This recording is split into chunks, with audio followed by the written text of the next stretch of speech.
Hello everyone, this is Surabhi. Welcome to study hacks. कैसे हो सब? आई होप आप लोग सब ठीक है और अपनी स्टडी को अच्छी तरीके से कवर अप कर रहे हैं। डिस्कशन जो रहेगा 5 एंड 6 अप्रैल का कंबाइंड ही सेशन रहने वाला है डेली इंपॉर्टेंट न्यूज़ का। तो आइए आज के इंपॉर्टेंट न्यूज़ सेशन जो है वो हम लोग स्टार्ट करते हैं। एक डे से शुरुआत करेंगे जो काफ़ी ज़्यादा इंपॉर्टेंट है और स्पेशली स्पोर्ट्स से रिलेटेड है। International day of sports for development. Sports जो है हमारी लाइफ में एक काफ़ी ज़्यादा इंपॉर्टेंट पार्ट होना चाहिए लाइफ का। उसकी वजह से हमारी जो है डेवलपमेंट काफ़ी ज़्यादा होती है और जो बॉडी रहती है वो काफ़ी ज़्यादा फिट भी रहती है। तो international day of sport for development इसी के अकॉर्डिंग यहाँ पे सेलिब्रेट किया जाता है एवरी ईयर 6 अप्रैल को, ताकि अवेयर किया जा सके लोगों को स्पेशली स्पोर्ट्स से रिलेटेड क्या क्या जो बेनिफिट्स रहते हैं। उस स्पोर्ट्स से क्या रहता है, एक कंट्री और दूसरे कंट्री की बिटवीन एक शांति बनाए रखने का भी काम करता है। क्या है? स्पोर्ट्स। ठीक है।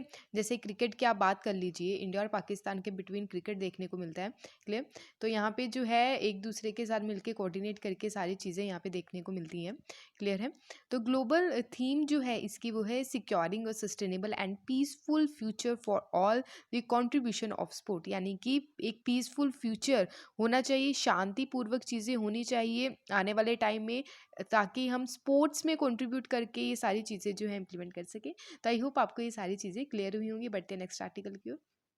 यहाँ पे बात की जा रही है शिव कुमार स्वामी जी की। अभी रिसेंटली ही यूनियन मिनिस्टर जो है होम अफेयर, जो अमित शाह जी के अंडर है, इनके द्वारा इनोग्रेट किया गया और पार्टिसिपेट किया गया 115th बर्थ सेलिब्रेशन जो था, birthday celebration of doctor Shri Shri Shri Shiva Kumar Swami and गुरु वंदना महोत्सव। कहाँ पे था ये? तुमकोर कर्नाटका में। तो ये आप लोगों को याद रखना है। इनको सिद्ध गंगा मठ भी बोला जाता है। सिद्ध गंगा मठ जो है वहाँ पे जो तिमकोर में एक एरिया है, ठीक है, जो इनसे रिलेटेड जो मठ है वहाँ पे ये सारी चीज़ें देखने को मिली। शिव कुमार स्वामी जो है सिद्ध गंगा मठ में, यानी कि तुमकूर वाला जो रीजन है कर्नाटका में, यहाँ पे लिंगायत वीरशैव फेथ और लिंगायत रिलीजियस के हेड माने गए ये श्री सिद्ध गंगा मठ के। इनका जन्म कब हुआ? 1 अप्रैल 1907 में हुआ, वीरपुरा विलेज रामनगरा कर्नाटका में। और इनको फिलैंथ्रोपिक एक्टिविटीज़ में भी ये काफ़ी ज़्यादा इन्वॉल्व थे और 88 ईयर्स इनको हो गए थे ऑल ओवर इस चीज़ में वर्क करते हुए। Thought of Basaveshwara. इसके अलावा थर्ड हाईएस्ट सिविलियन अवार्ड से भी नवाजा जा चुका है इनको, पद्म भूषण 2015 में, और कर्नाटका रत्न भी इनको दिया गया 2007 में। इनके द्वारा यानी कि इनको डिग्रीज भी दी गई डॉक्टर ऑफ लिटरेचर की कर्नाटका यूनिवर्सिटी के द्वारा 1965 में। अगर बात करें यहाँ पे जो बात की गई है स्पेशली जो लिंगायत है, लिंगायत रिलीजियस क्या होता है?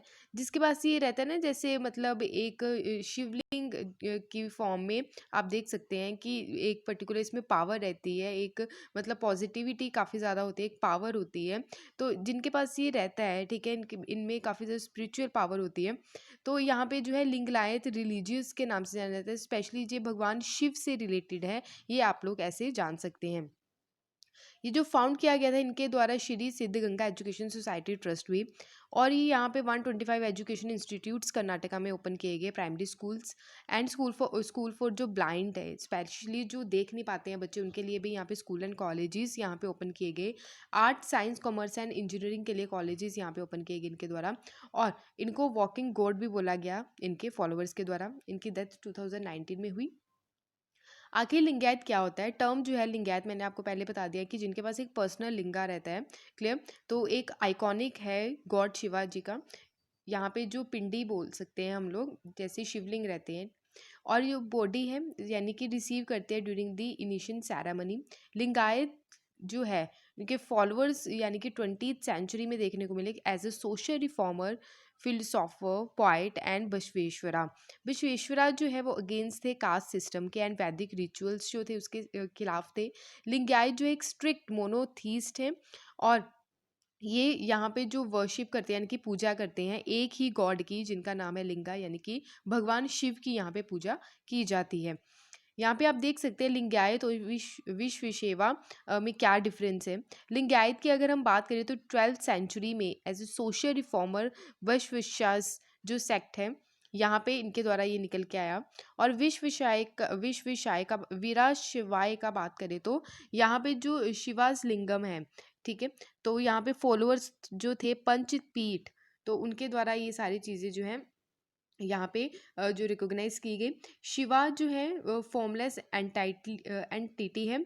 वर्शिप जो की जाती है Shiva from the Vedas as a human. भस्वास जो वचनाज है, यानी कि इनके जो वचन है, इनके जो थिंकिंग है, यानी कि कास्ट सिस्टम पे बिल्कुल भी बिलीव नहीं करते थे। वेदास की अगर बात करें, ये बिलीव करते थे कास्ट सिस्टम में। यहाँ पे जो बांस टेम्पल एंड आइकॉनिक वर्शिप रहता है, रिलीजियस इंस्टीट्यूशंस हैं ये, और यहाँ पे टेम्पल्स और प्रीस यानी कि पुजारी वगैरह यहाँ पे होते हैं। तो आई होप आपको ये क्लियर हुआ होगा। इससे रिलेटेड आपके सामने क्वेश्चन है, इसका आंसर ज़रूर दीजिएगा। With reference to the culture history of medieval India, consider करनी आप लोगों ने यहाँ पे जो दो स्टेटमेंट्स दे रखी है, 2016 में यूपीएससी के द्वारा पूछा गया। तो यहाँ पे कौन सी स्टेटमेंट सही है ये आप लोगों को बताना है।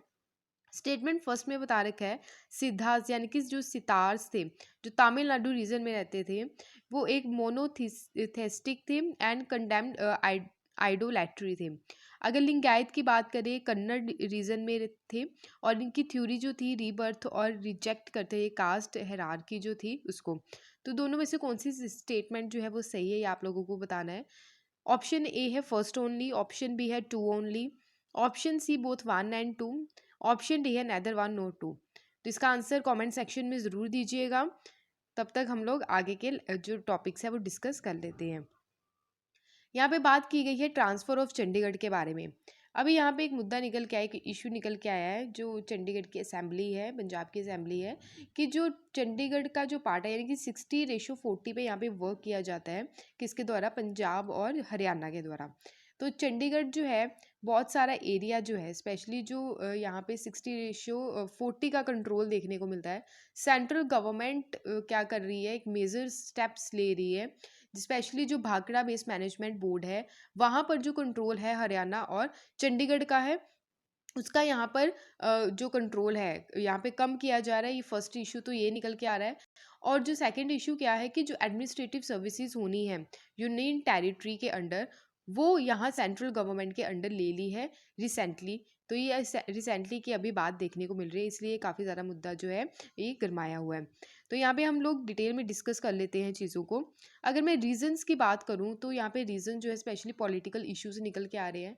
चंडीगढ़ जो एक वेल प्लान्ड सिटी है, जो डिज़ाइन की गई ली कार्जियन के द्वारा, और ये सिचुएटेड है around the Shivalik Himalayas. Issue ये स्टार्ट कब हुआ था, 1966 में हुआ था, जब पंजाब और हरियाणा को सेपरेट सेपरेट स्टेट बनाया गया। एडमिनिस्ट्रेटिव कंट्रोल जो है वो किसके अंडर रहा, सेंट्रल गवर्नमेंट के अंडर। और आज के टाइम में जो न्यू चीफ मिनिस्टर बन के आए हैं भगवंत मान, तो उनके द्वारा वॉइस रेज की गई कि ट्रांसफ़र करना है चंडीगढ़ टू पंजाब। तो ये सारी चीज़ें जो है ये अभी देखने को मिली हाल ही में ही। पंजाब का रीऑर्गेनाइजेशन एक्ट कब आया, पंजाब रीऑर्गेनाइजेशन एक्ट 1966 में आया। तब यहाँ पे जो है हरियाणा और पंजाब जो है अलग अलग स्टेट्स बनाई गई। तो यूनियन टेरिटरी जो है चंडीगढ़, यानी कि इनकी ज्वाइंट कैपिटल रही पंजाब एंड हरियाणा की। कुछ पार्ट्स जो थे पंजाब के, वहाँ पे यूनियन टेरिटरी जो रही हिमाचल प्रदेश की देखने को मिली। अब बात करते हैं कि चंडीगढ़ जो है वो कैपिटल कैसे बनी पंजाब की। जब पार्टीशन हुआ हमारी कंट्री का, इंडियन गवर्नमेंट ने चाहा कि एक मॉडर्न सिटी होनी चाहिए, यानी कि जो मॉडर्न सिटी थी उसको रिप्लेस, जो मॉडर्न सिटी थी जैसे लाहौर थी ना कैपिटल पंजाब की पहले, तो उसको मॉडर्न सिटी से रिप्लेस किया गया। तो चंडीगढ़ यहाँ पे कैपिटल बनाई गई। Clear, as a Punjab's capital, and idea जो था चंडीगढ़ का वो कंसीव किया गया।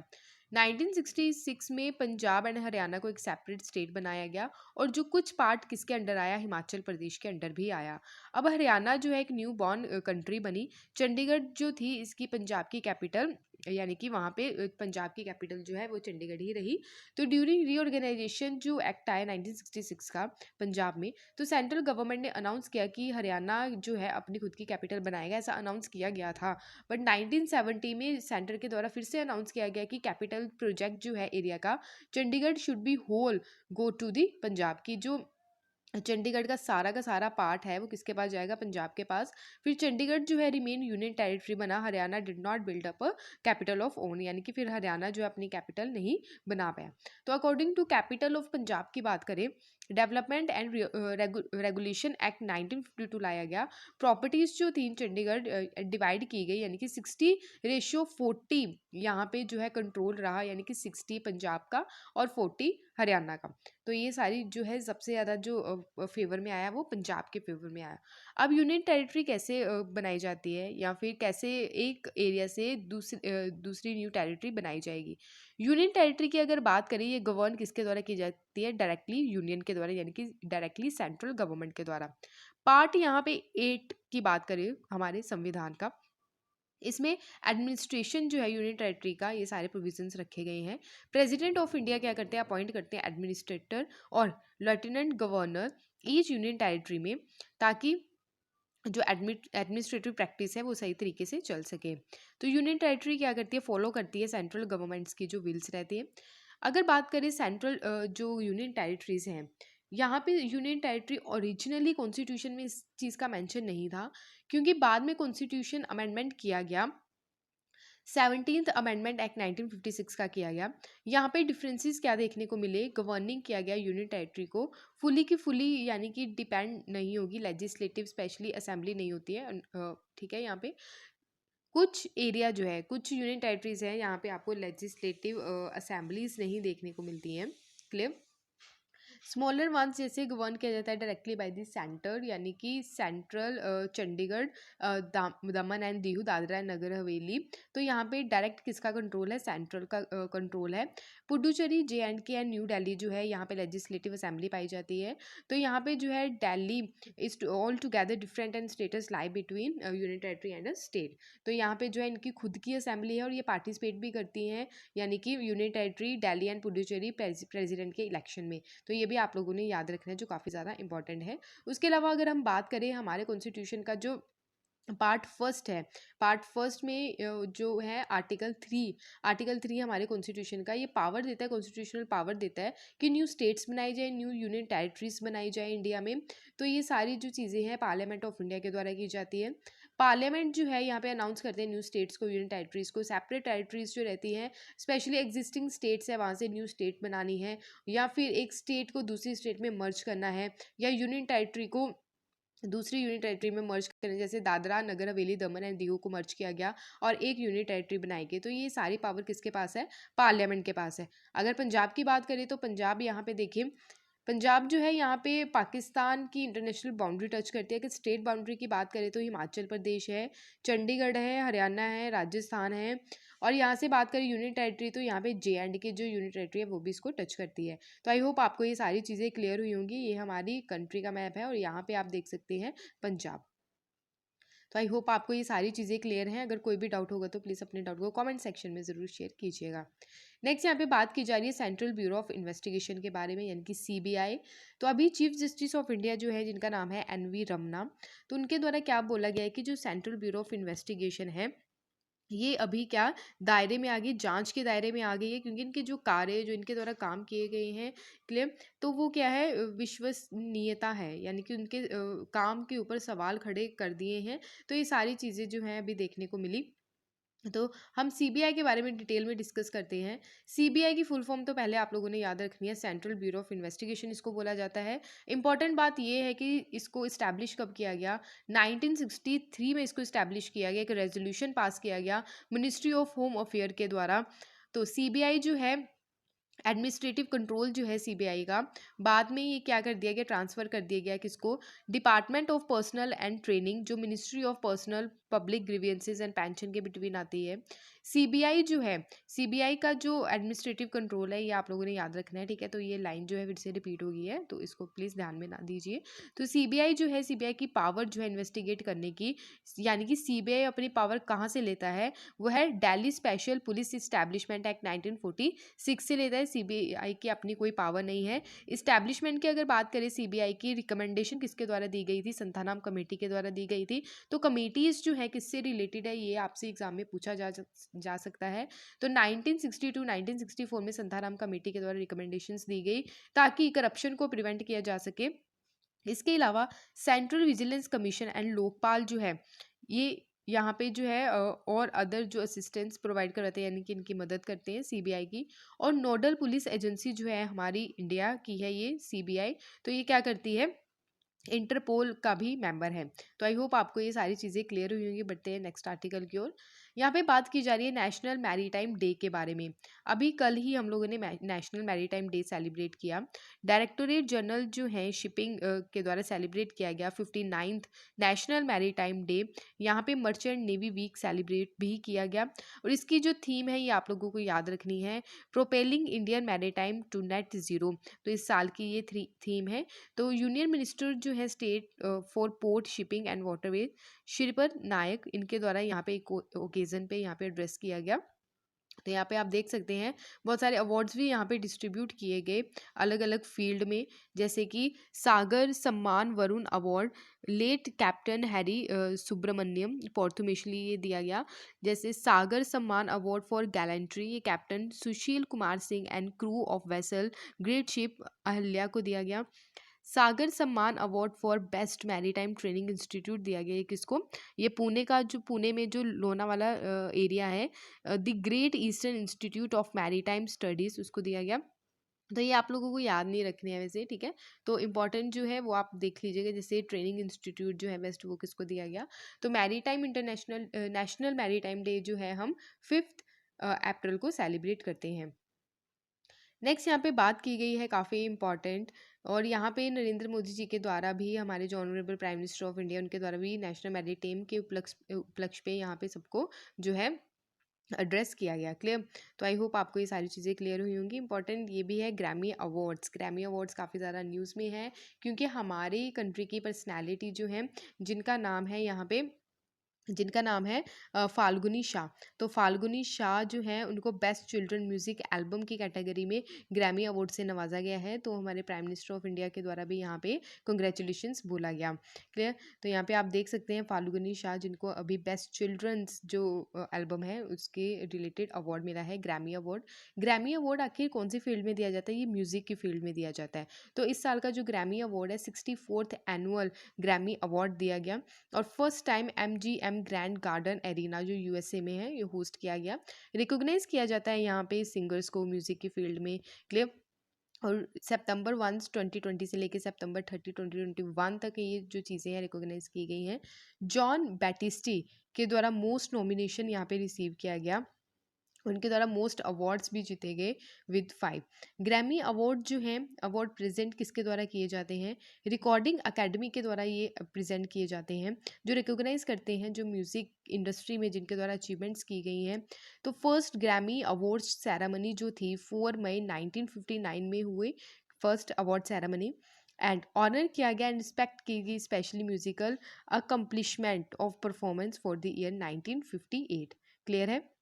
यहाँ पे एक ट्रॉफी दी जाती है ग्लिड जो ग्रामोफोन है, यहाँ पे आप देख सकते हैं ग्रामोफोन से रिलेटेड यहाँ पे ट्रॉफी दी जाती है। तो यहाँ पे देखिए कितने सारे अवार्ड्स इनके द्वारा जीते गए हैं, यानी कि ये जॉन बेस्टिस्ट हैं जिनके द्वारा ये अवार्ड्स जीते गए हैं। तो आई होप आपको ये क्लियर हुआ होगा।